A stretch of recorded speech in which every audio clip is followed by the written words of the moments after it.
রমাদানের অনেক কিছু সময় আমরা পার হয়ে আসলাম। কখন রমাদান শুরু হলো আমরা অনেকটা যেন টেরই পাইনি। শুনছি রমাদান আসছে আসছে, খুশিতে আমরা উদ্বেলিত। এমন একটা বরকতময় মাসকে আমরা পাবো, আলহামদুলিল্লাহ। আল্লাহর লাখো লাখো শুক্রিয়া, অসংখ্য শুক্রিয়া যিনি এই রমাদান মাসে আমাদেরকে পৌঁছে দিয়েছেন। আমরা সকলেই বলি আলহামদুলিল্লাহ। সেই রমাদান দেখতে দেখতে প্রায় শেষ হতে চলল। আজকে 18ই রমাদান শেষ হচ্ছে। আমরা দেখতে পাচ্ছি এই রমাদানের শুরু থেকে একদল মানুষ তারা এই রমাদানের সুন্দর ব্যবহারে সমর্থ হয়েছে। আল্লাহ তাদেরকে তৌফিক দিয়েছেন, তারা সিয়াম রেখেছে। তারা সিয়ামের বাহ্যিক এবং অন্তর্নিহিত দিক রক্ষা করেছে। তারা কিয়ামুল লাইলে দাঁড়িয়েছে। তারা নিজেদেরকে অসততা থেকে, অন্যায় থেকে, জুলুম থেকে, ভুল থেকে, মন্দ থেকে, অকল্যাণ থেকে এবং খারাপ আচরণ থেকে নিজেদেরকে রক্ষা করেছে। তারা এই সময়টা কাজে লাগিয়েছে। আল্লাহ শুকরিয়া, তিনি আমাদের বিশাল একদল মুমিনকে সে তৌফিক দিয়েছেন, আলহামদুলিল্লাহ। পাশাপাশি আমরা দেখছি আরেক দল মানুষ যারা গাফেল, যারা সুন্দরভাবে সময়টা কাজে লাগায়নি। এত সুন্দর সুযোগ দিয়েছেন কিন্তু তারা এখনো তাদের সেই তিমিরে আছে যে তিমিরে রমাদানের আগে থেকে তারা ছিল। তারা ঘুষ বাণিজ্যের মধ্যে আছে, তারা অন্যায়ের মধ্যে আছে, তারা সুদের মধ্যে ডুবে আছে না? এই সমাজের মধ্যে লাখো কোটি বনি আদম আপনি দেখবেন এখনো তারা সেই পাপের মধ্যে নিমজ্জিত আছে, যে পাপের মধ্যে তারা এতদিন আগ থেকেও নিমজ্জিত ছিল। তারা সুযোগটা গ্রহণ করতে পারেনি। অতএব তাদের জন্য বড়ই আফসোস। কিন্তু সাথে সাথে তাদেরকেও একটা সুসংবাদ দিতে চাই। সেটি হচ্ছে, ভাইজান, আমাদের সময়টা ফুরিয়ে যায়নি। রমাদান এখনো আছে এবং রমাদানের সবচেয়ে শ্রেষ্ঠতম দশক, শেষ দশক সামনে আসছে। সেই শেষ দশকের মধ্যে পৃথিবীর শ্রেষ্ঠতম রজনী আছে, রাত আছে, সেটি হচ্ছে লাইলাতুল কদর। লাইলাতুল কদর। এই দশককে যারা ভালো করে কাজে লাগাবে তারা ওই রাতটাও পাবে। আমরা আজকে সে সম্পর্কে কিছু বিষয় আপনাদের সাথে তুলে ধরতে চাই। শুধু এতটুকু, যারা ভালো করেছেন তারা ভালো কাজ চালিয়ে যান, তারা থেমে যাবেন না। এই আত্মম্ভরিতায় আপনারা নিমজ্জিত হবেন না যে আমি তো অনেক ভালো কাজ করেছি, আমার আর না করলেও চলবে। এরকম দেখা যায় আমাদের এই বাংলাদেশের মুসলিম সমাজে, দেখা যায় যারা ঈদের বাজার করার জন্য শেষ দশককে বেছে নেন, যারা সেজন্য খুব তাড়াহুড়ো করে কোরআনের খতম করে ফেলেন। বলে যে খতম তো হয়ে গেছে, মনে হয় যেন সবকিছু খতম। এবং তার চেয়ে দুঃখজনক হচ্ছে যারা খুব দ্রুত লয়ে কোরআন পড়ে সময়টা কিছুটা ইবাদতে কাটিয়ে ভুল বিভ্রান্তি সবকিছু মিলিয়ে এরপরে শেষ দশককে ব্যস্ত হয়ে যান ব্যবসা বাণিজ্যে। অথচ শেষ দশক তো রাসূল সাল্লাল্লাহু আলাইহি সাল্লাম সবকিছু থেকে ইবাদতের জন্য অবসর হওয়ার জন্য তিনি নির্ধারণ করেছিলেন। এবছর তো রমাদানের একদম শুরু থেকে লকডাউন ছিল, এখনো লকডাউন চলছে। অথচ মানুষ দেখেন ঈদের বাজার করার জন্য ব্যস্ত হয়ে গেছে। আমরা গত বছরও ঈদের বাজার করি নাই, কিছুই করি নাই। এবছরও সিদ্ধান্ত হচ্ছে করব না। ঈদের বাজার করাটা কি খুবই জরুরি? আল্লাহু আকবার। এটা আমাদেরকে বুঝতে হবে। জাগতিক দিক থেকে, স্বাস্থ্যবিধি মানার দিক থেকেও এটা একটা আপত্তিকর জিনিস। আর সবচেয়ে আপত্তিকর হচ্ছে এই শেষ দশক চলে আসলো সামনে, আর আমরা আমাদের জনগণ উপচে পড়া ভিড় তৈরি করে মার্কেটিং করছে। আল্লাহ আমাদেরকে হেদায়েত করুন, রক্ষা করুন। সুতরাং আমরা বলবো যে আমাদের যারা ভালো কাজ করেছেন তারা ভালো কাজ চালিয়ে যান, যারা ভুলে ছিলেন তারা এবার আল্লাহর ওয়াস্তে তওবা করুন, ইস্তেগফার করুন। রাসূল সাল্লাল্লাহু আলাইহি সাল্লাম পৃথিবীর শ্রেষ্ঠ মানুষ হওয়ার পরেও তিনি দিনে, হাদিসে এসছে কোথাও 70 বারেরও বেশি তওবা করতেন, ইস্তেগফার করতেন। আর মুসলিমের হাদিসে এসছে 100 বারেরও বেশি তিনি করতেন। 100 বারের বেশি কত করতেন এটা অসংখ্য, এটার কোনো হাদিস আর নাই, কিন্তু তিনি 70 বার নয়, 70 বারের বেশি এবং 100 বারের বেশি তিনি করতেন। আর আমরা কি করছি? আমরা কি তওবা ইস্তেগফার করছি? রমাদানে কয়বার করছি? এটা আমাদের একটু মনে রাখতে হবে। এই আশরুল আওয়াখিরের কিছু বৈশিষ্ট্য আপনাদের সামনে আমি তুলে ধরছি। 1 নম্বর বৈশিষ্ট্য হচ্ছে আশরুল আওয়াখির এর মধ্যে এমন একটি রাত আছে যে রাতে আল্লাহ সুবহানাহু ওয়া তাআলা আল কোরআন নাযিল করেছেন, এবং সেটা হচ্ছে লাইলাতুল কদর। সূরা আল কদরের মধ্যে আল্লাহ তাআলা বলছেন, ইন্না আনজালনাহু ফি লাইলাতিল কদর ওয়া মা আদরাকা মা লাইলাতুল কদর লাইলাতুল কদরি খায়রুম মিন আলফি শাহর তানাজ্জালুল মালাইকাতু ওয়ার রূহু ফিহা বিইذن রাব্বিহিম মিন কুল্লি আমর সালামুন হিয়া হাত্তা মাতলাইল ফজর। নিশ্চয়ই আমরা কদরের রজনীতে রাতে আল কোরআন নাজিল করেছি। আর তুমি কি জানো কদরের রজনীটা কি? কদরের রজনী সেটি 1000 মাসের চাইতে উত্তম, অর্থাৎ 1000 মাসে ইবাদত করলে যে সওয়াব তার চাইতেও এই রাত্রিতে, পুরো রাত্রিতে যে কেউ যদি ইবাদত করে সেটি উত্তম। এই রাত্রিতে ফেরেশতাগণ এবং রূহুল আমিন তথা জিবরিল নাজিল হন তাদের রবের নির্দেশ ক্রমে, প্রত্যেক বিষয় নিয়ে, প্রত্যেক নির্দেশ নিয়ে। আর ফজর পর্যন্ত বিরাজমান থাকে সালাম এবং শান্তি। সুবহানাল্লাহ। তাহলে আমরা দেখতে পাচ্ছি আল্লাহ সুবহানাহু ওয়া তাআলা এই রাত্রিতে আল কোরআন নাজিল করেছেন, যা সারা বিশ্বের সকল মানবতার মুক্তি সনদ, তাদের দুনিয়া আখেরাতের সাআদা এবং সুখ লাভের একমাত্র উপায় আল কোরআন, একমাত্র উপায় আল কোরআন।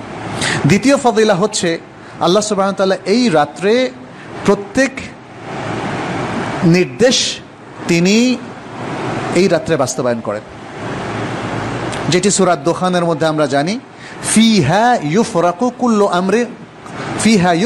কুল্লু আমরিন হাকিম। প্রত্যেক প্রজ্ঞাময় নির্দেশ এই রাত্রে বন্টন করে দেওয়া হয়। এটা কোন রাত্রে? শবে কদর নাকি শবে বরাত? কদর, লাইলাতুল কদর, লাইলাতুল কদর। আমাদের দেশে ফার্সি ভাষার শব্দ ব্যবহৃত, এই জন্য আমরা সব শব্দটা বলি, সব মানে রাত। শবে কদর অর্থাৎ লাইলাতুল কদর, যেটি সূরা দুখানের মধ্যে আল্লাহ সুবহানাহু ওয়া তাআলা উল্লেখ করেছেন, ইন্না আনজালনাহু ফি লাইলাতিন মুবারাকাহ ইন্না কুন্না মুনদিরিন। নিশ্চয় আমরা এই আল কোরআনকে একটি বরকতময় রজনীতে নাজিল করেছি। সে বরকতময় রজনী কোনটা? লাইলাতুল কদর। ওটা লাইলাতুন নিসফ মিন শাবান নয়, ওটা হলো লাইলাতুল কদর। ফিহা ইউফরাকু কুল্লু আমরিন হাকিম। এই রাত্রে, লাইলাতুল কদরের এই রাত্রেই প্রত্যেক প্রজ্ঞাময় নির্দেশ ছড়িয়ে দেওয়া হয়, অর্থাৎ মানুষের আরজাক, আজাল, খায়ের, শার এসব কিছু এই রাত্রে আল্লাহ তাআলা সেই বছরের জন্য বন্টন করে দেন। কারা এই বছর মারা যাবে, কোভিড-19 কারা কারা মারা যাবে এবছর, সেটা তিনি নির্ধারণ করে দিয়েছেন, অথবা অন্য কোনো রোগে বা অন্য কোনো ভাবে, সবটাই আল্লাহ সুবহানাহু ওয়া তাআলা তার তাকদীর যখন তিনি নির্ধারণ করেন তখন তো আছেই, কিন্তু এটা হচ্ছে আমরা যেটা বলি কর্মবন্টন, অ্যানুয়াল ওয়ার্ক ডিস্ট্রিবিউশন, কর্মবন্টন।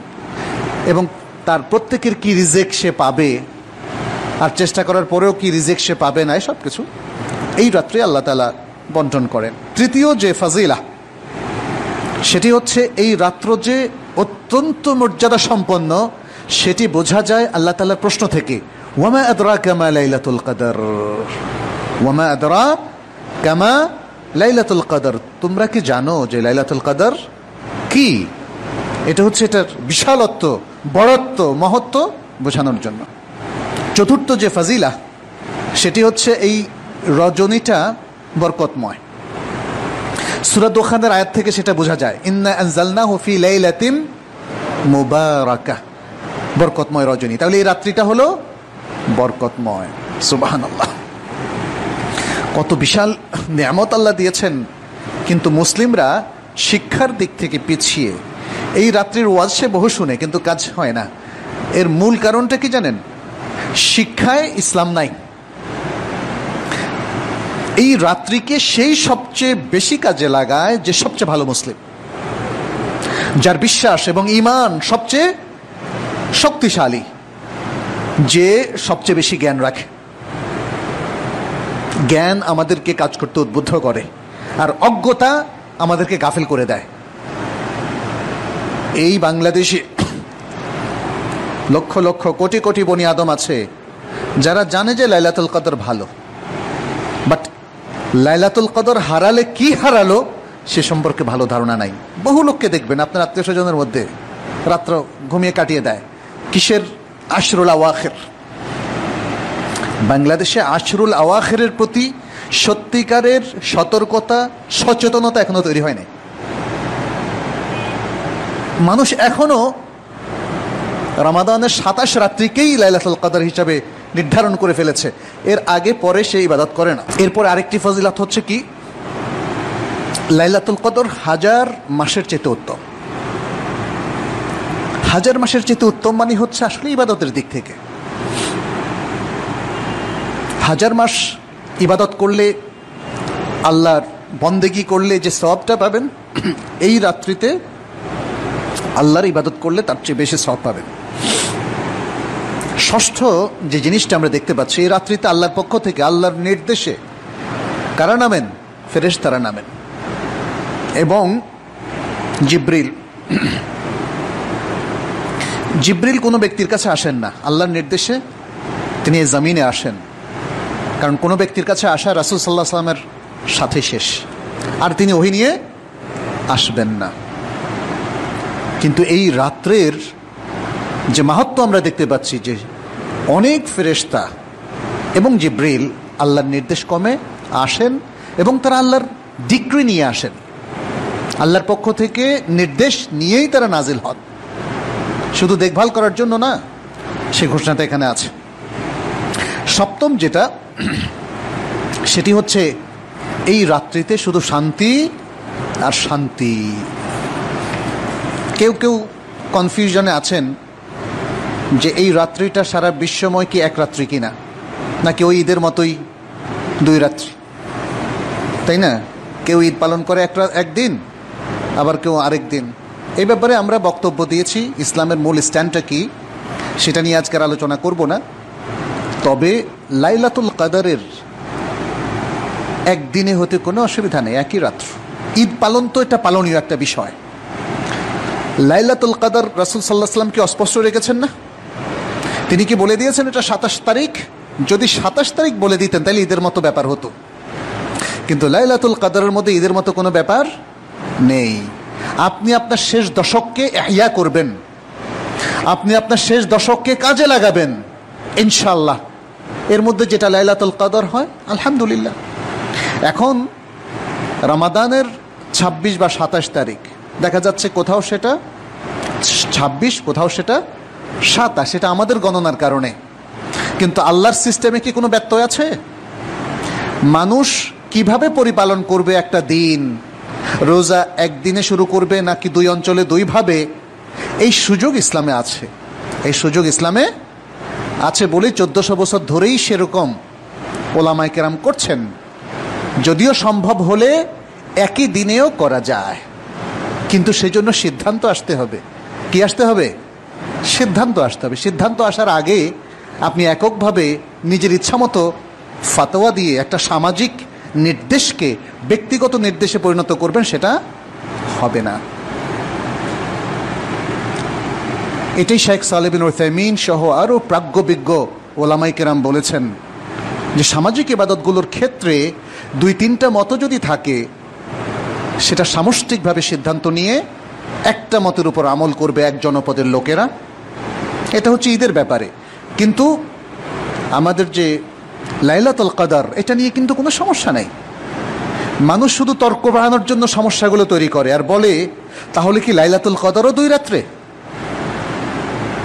এটা অযাচিত একটা প্রশ্ন, অপ্রাসঙ্গিক একটা প্রশ্ন। আপনার আমার কর্তব্য হচ্ছে শেষ দশককে তাজা করা, শেষ দশককে কাজে লাগানো, শেষ দশককে পুরোটাই ইবাদত করা, যাতে করে আমাদের লাইলাতুল কদর মিস না হয়। রাসূল সাল্লাল্লাহু আলাইহি ওয়াসাল্লামের হাদিস থেকে সেটা আমরা জানতে পারি। এরপরে নবম যে ফজিলা, সেটা অলরেডি আমরা বলেছি যে যেহেতু পৃথিবীর শ্রেষ্ঠতম রজনী এটি লাইলাতুল কদর, অতএব একটা রজনী হিসাবে যত খের, যত কল্যাণ, যত বারাকা, যত রাহমা, আল্লাহর পক্ষ থেকে যত মার্সি এই রাত্রে আছে, আর কোনো রাত্রে এত নাই। আপনি যদি জানেন যে এক জায়গায় আসলে বছরে একটা সময় মাত্র 1000 কোটি টাকা পাবেন, পৃথিবীর কোনো ব্যক্তি কি আছে আসবে না বলেন তো? 1000 কোটি টাকা, আমি ডলার বলি নাই, ডলার তো আরো বেশি। 1000 কোটি টাকা পাবেন, দেখবেন যে এই সংবাদ যদি আমেরিকানরাও পায় চলে আসবে, আসবে না বলেন তো? কারণ সে ব্যক্তি খুবই বোকা যে ভাববে যে আরে আমি শুধু গেলেই পাইতাম, গেলাম না। আমাকে একটু বলেন তো, লাইলাতুল কদর কি 1000 কোটি টাকার সমান?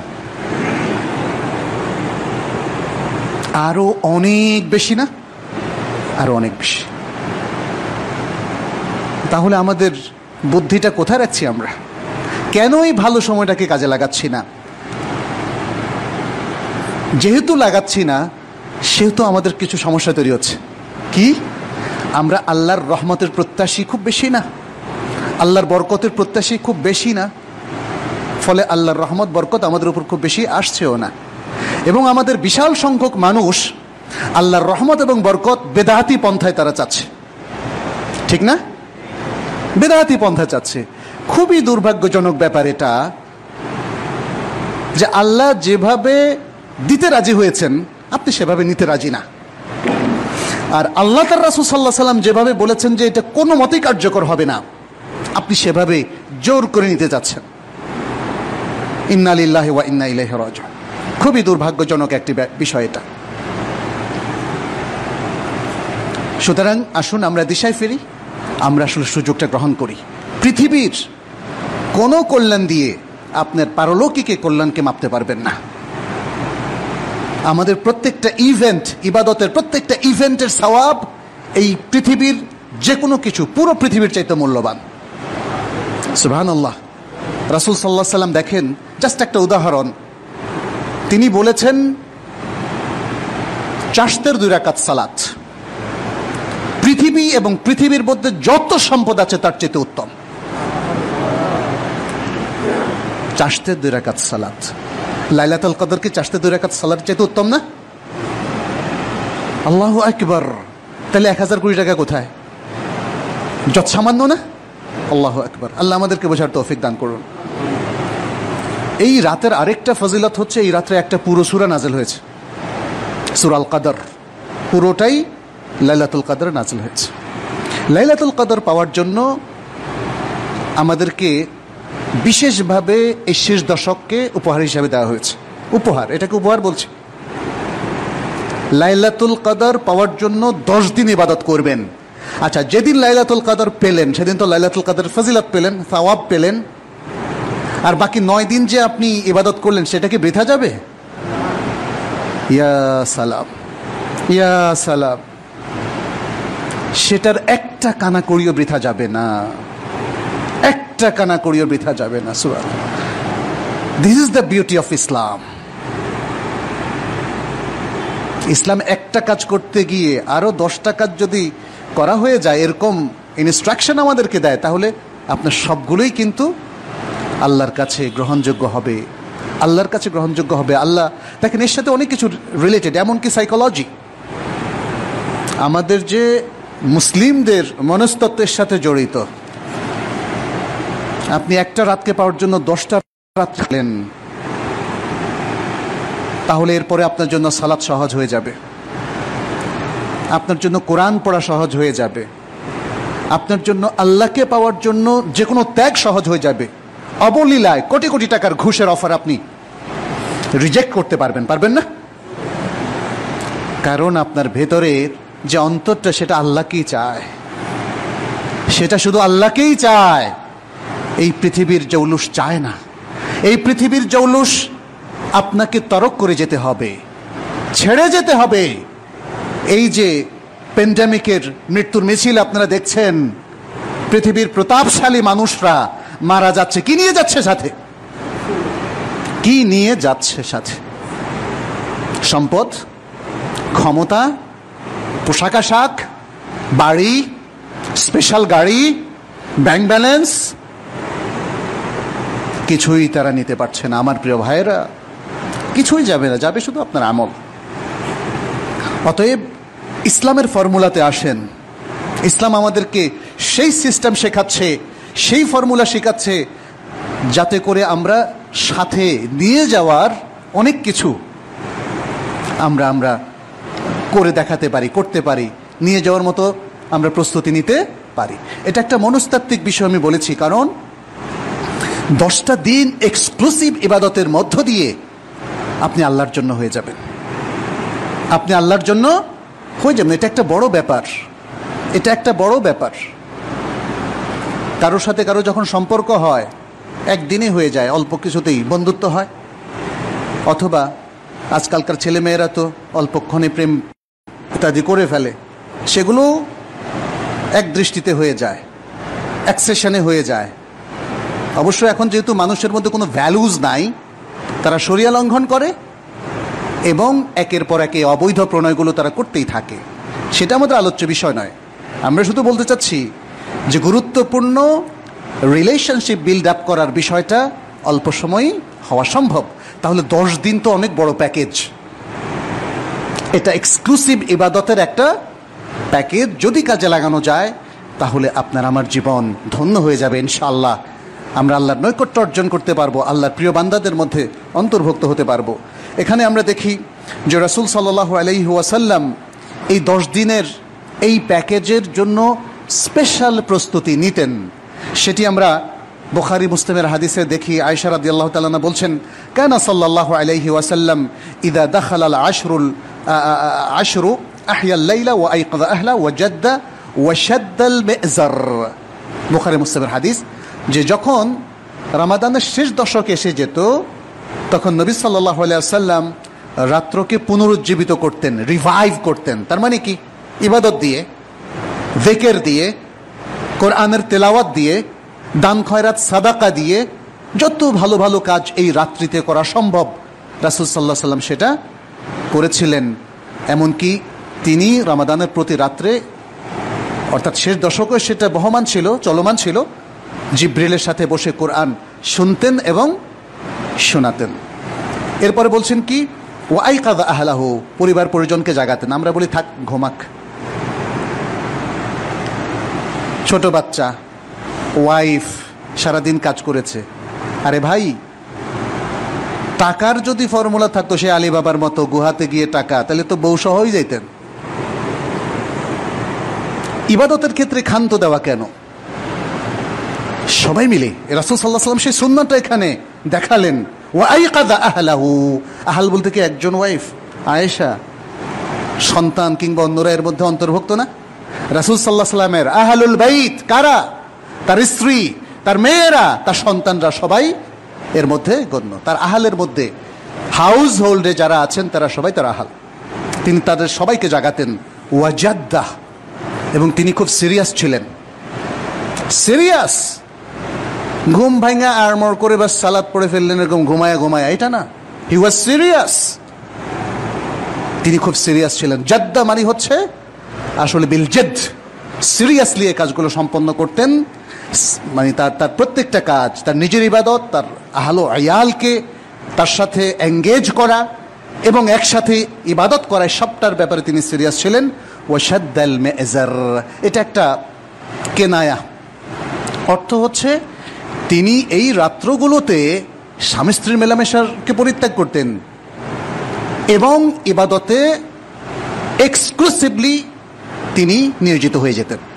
শাদ্দাল মি'জার, এটা উলামায়ে কেরামে অর্থ করেছে অনেক মুহাদ্দিস, দুটোই। অর্থাৎ তিনি এই রাত্রে কোনো আনন্দ উল্লাস, বৈধ আনন্দ উল্লাসেও যেতেন না, because it is a rare scope, খুবই রেয়ার। মানে এই পুরো বছরের মধ্যে একটা সুযোগ মাত্র, এই সুযোগ এই বছরের মধ্যে আর পাবেন না। ফলে তিনি সেটাকে অ্যাভেল করার জন্য, পাওয়ার জন্য তিনি চেষ্টা করতেন। এরপরে কি?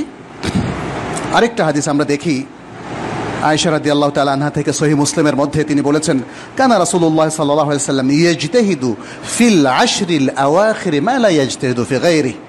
নবী সাল্লাল্লাহু আলাইহি ওয়াসাল্লাম রমাদানের শেষ দশকে এমন ইবাদত করতেন যা তিনি অন্য কোনো সময় করতেন না। অন্য সময় তো আরও আছে, মুহররম মাস যেটা আমি বললাম, জিলহজ মাস, হারাম মাস, আর অন্য অনেক উপলক্ষ আছে, বাট এই শেষ দশকে যে ইবাদত করতেন এক্সক্লুসিভলি, সেটা অন্য মাসে তিনি করতেন না। এই মাসের আরেকটা খাসায়েস বৈশিষ্ট্য হচ্ছে ইতিকাফের সুযোগ। ইতিকাফের সুযোগ রাসূল সাল্লাল্লাহু আলাইহি সাল্লাম শেষ দশকে নিয়মিত ইতিকাফ করতেন। প্রথমে যখন তাকে জানানো হয়েছিল যে আপনি যা খুঁজছেন সেটা আপনার সামনে, এটাও বুখারীর একটা হাদিস, তখন তিনি প্রথম দশকে ইতিকাফ করলেন। তারপরে বলা হলো না যা খুঁজছেন সামনে, কারণ প্রথম দশকে আসলে লাইলাতুল কদর আছে নাই। তাহলে তখন তিনি ভাবলেন যে তাহলে এটা মনে হয় মধ্যের দশকেই হবে। তিনি ইতিকাফ করলেন, আবার তাকে জানানো হলো এটা শেষ দশকে, এবং তাকে স্বপ্নও দেখানো হলো সেই রাত কোনটি। কিন্তু দুজন ব্যক্তি, আপনারা জানেন বুখারীর সহ অন্যান্য হাদিসের